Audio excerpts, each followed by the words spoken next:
All right, so I've been having some fun lately playing with the VIC-3s, and I figured I'll make a series of couple of different videos.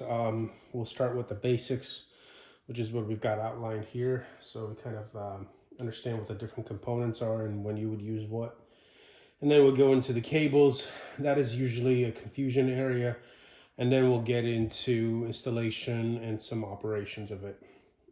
Whatever I'm about to share here today, I've only learned by reading manuals. So I'm not sharing anything secret or anything fancy. You can find everything I'm about to say inside of the manual, which I will link. So feel free to read the manual. In fact, you can even download the manual for free at damagecontrolcustoms.com. And one more little plug. We do have some VIC-1s and VIC-3s for sale. We have a lot more VIC-1s than VIC-3s, but while supplies last, we got VIC-3s at damagecontrolcustoms.com as well. And I'll link for that in this video.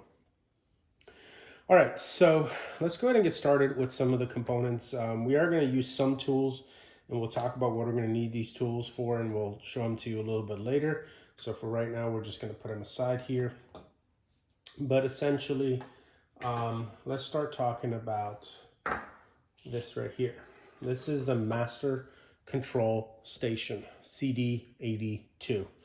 And this is basically the brains, and this is almost equal, well, not almost, it's significantly more than the 1780 on the VIC-1 side. So this is the brains of the operation. We'll talk about all the different ports and all the different knobs and such in a few minutes, but you can install this as the brains of your operation, or you can do a VIC-3 Lite. Clearly, as you can see, you have significantly less functions. You have a power source, you have station in, station out, radio A and radio B, and that's pretty much it. Then you have off, you have Intel Live, Intel Vox, and silent and listening. So Intel Live essentially means you're listening to the Intel and all the comms are being transported live. Vox means it's kind of like noise canceling or whatever the right words for it is. Essentially it listens, and if it hears you speak, then it transmits. Silent listening essentially means that, hey, I'm gonna allow my crew members to listen to the comms that are going around, but I'm not going to allow anyone to transmit irrespective of what the individual crew boxes are set to. So it overrides it and says, hey, I don't care whether you want to listen or not, push to talk or not, or you want to be on live or not. We're going to override you, and we're going to set the whole system at silent listening. So again, these two are kind of like parent and child, if you want to think about it. Parent has a lot more functionality. Child is a lot more simplistic. You'll actually see these quite frequently paired with these right here, and you'll see them quite frequently inside of a Humvee when they put the radio tray like that.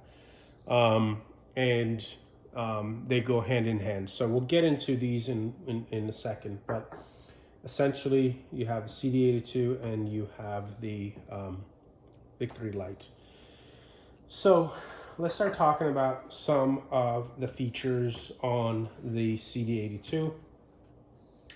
You have lines where if you wanted to plug something in directly, and for example, if you wanted to plug in an MP3 player, your iPod or whatever, you can do your lines coming into this. And this is the controller for whether your lines are on or off. So essentially whether you want this function to work or not. So that's what this is for. Then you have your radio inputs, just like your VIC-3 Lite. You've got radio A and radio B, they're just in a different place. And you have a connector for the alarms. So some of the vehicles have cord or power line to transmit alarms that are coming from the vehicle and send the audio through the intercom so the crew members can hear the alarms that are going on through the vehicle. I have not done enough research to know when this is possible. It's actually kind of cool. I strongly doubt it's a function of the Humvees. I'm sure it's in the Abrams and such, but I don't think it's on the Humvees. This would be your port for your loudspeaker, essentially your LS633 or 688, I forget. Just give me 1 second, I'll tell you the speaker. Great, I didn't.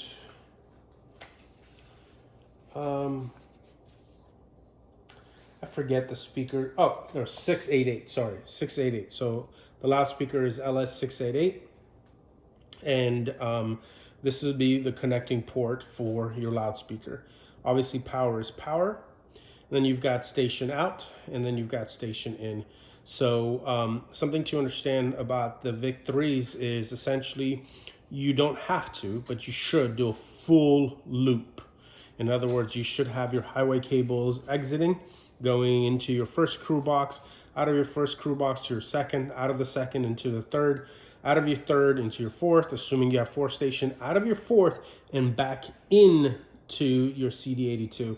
That way, if you have a severed connection somewhere, you still have a complete loop and you can still communicate throughout the system, okay? This is essentially a button where you're using to program your system. We won't be doing any programming, so we won't be talking about this button quite much right now. All right, so let's go back to the left.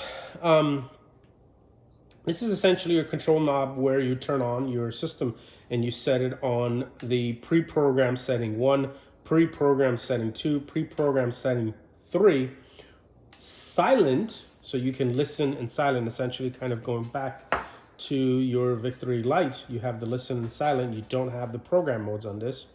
We'll talk about a program mode in a second, but listen and silent similarly would allow everybody to listen, nobody to transmit, or all would essentially allow all crew boxes to transmit and receive across all radios and such. So this would say, I don't care what the different programs are. I want everybody to have full access, full functionality. Let's come back to these programs. Essentially, you can pre-program your system. Each individual crew box has its own identity, and I'll show you how to set the identity in a second, but you can set it up from crew box 1 to 6, and I'm pretty sure it's 6 crew boxes. You can set it up where you can say, hey, crew box 1, I wanted to have listening only for radio 1.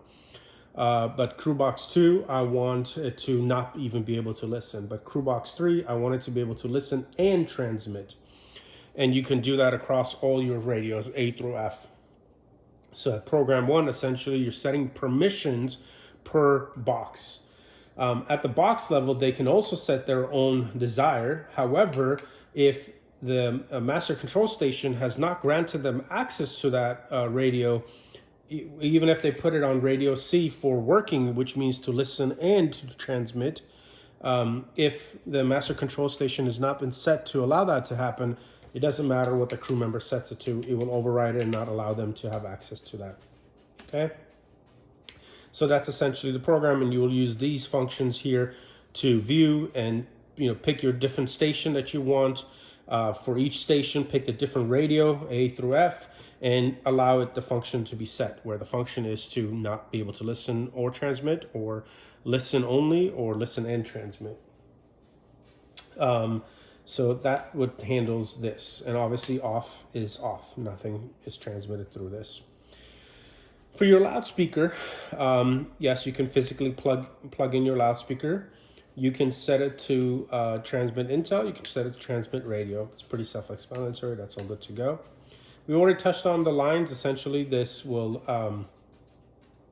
allow the inputs from this to either be functional or non-functional.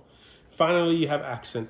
This is a pretty cool feature. Essentially, what it does is, I forget the specific decibels, but it takes the incoming audio from either the alarms and or the radios and reduces it by a fixed decibel rating. And, let's say the crew member has set theirs to, I don't know, 50 decibels. I believe for radios, it reduces it by 20 decibels or something of that nature. It's in the TM. I don't know what exact page it is, but it's in the TM. So it basically accents it where it reduces the audios from the radios and the alarms and maintains the audio from the intel that's going through the intercom itself. So it kind of focuses on hey, what's going on inside of my vehicle versus the outside. That's what the accent is supposed to be. So that covers your master control station, CD82. We've already covered your VIC-3 light. These are pretty much interchangeable, all the same cables and such. Obviously, you give up quite a bit of functionality with going with VIC-3 light. What you gain is footprint. You have less footprint with the VIC-3 light than with the CD82. So you can, you can set these up a little bit easier than these. And obviously these probably cost more money than the VIC-3 lights. All right, so then let's go into what is this a radio interface terminal. Remember I said that you can do radios A through F. However, you've only got a plug for radios Alpha and Bravo. And your radio interface essentially allows you to include additional radios that you can plug into this. So if you've got 3, 4, 5, 6 radios inside of your vehicle or your setup, then you'll need more of these for depending on how many radios you have. So this is basically a terminal that you use for just adding more radio interfaces, radio cables, radio connectors to work with your CD82. All right, so I don't have all the boxes, but I do have most of them.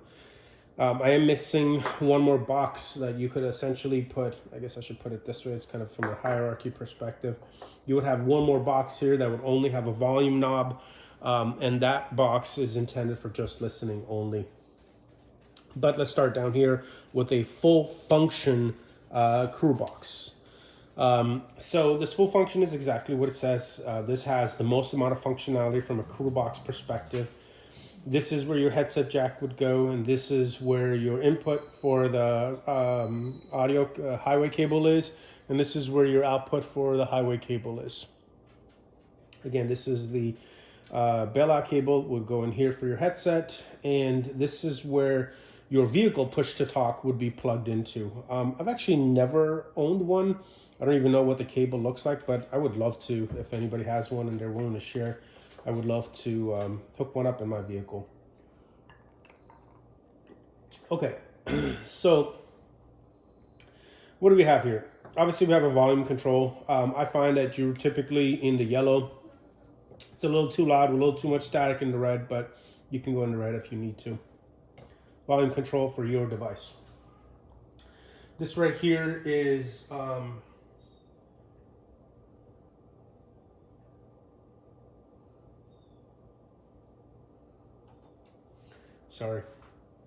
this right here allows you to set, hey, which radio are you going to actually work? Remember, you've got radios A through F, and you're setting your individual crew box to work radio A, B, C, D, and F. And remember again, if you have not been given permissions inside of your CD82, you will not be able to work it. Now, with the full function, you can work a radio, but you can listen, and you can also listen. So you can work radio A, but listen to also radio Bravo. So that's another good functionality. So, and then you've got the controls for the intercom. And on your system, do you want to set it up where your headset is push to talk only? So you physically have to push to talk on your headset for it to work. Do you want it to set on live where it's constantly transmitting? Do you want to set it on Vox where when you start speaking, it detects audio, then it transmits? Or do you want to override? And basically, override, you cannot set it. You can set it, but you kind of have to hold it and it kind of springs itself back in. But override basically shuts everybody else down and transmits what you have to say. So this is something critical, something important, and you want to override everybody else and get your message across.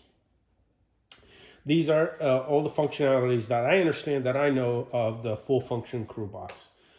You go to this next crew box. Again, this is what you see typically paired with a VIC-3 light.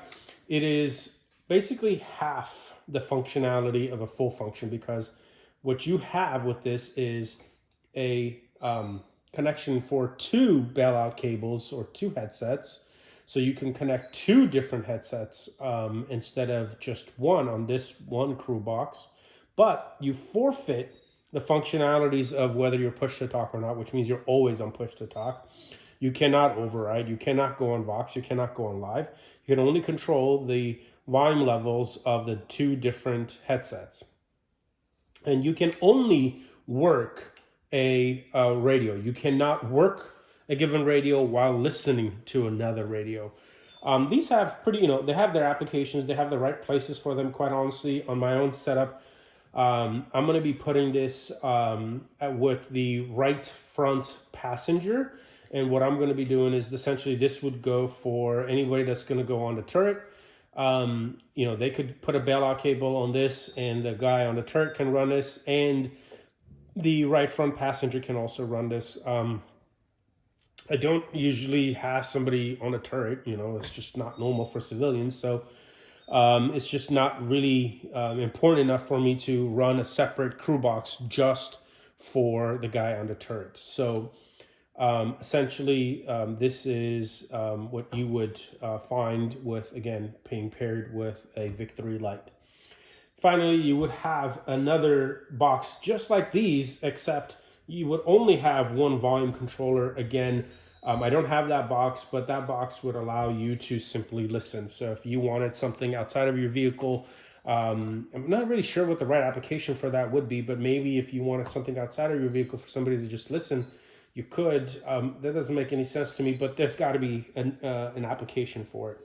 So the very last thing I want to show you is, if you remember, I told you that you can set the identity of your crew box. And that's very important because, remember, you're going to program your system to allow or disallow functionalities to each individual crew station, crew box, J box, whatever you want to call it.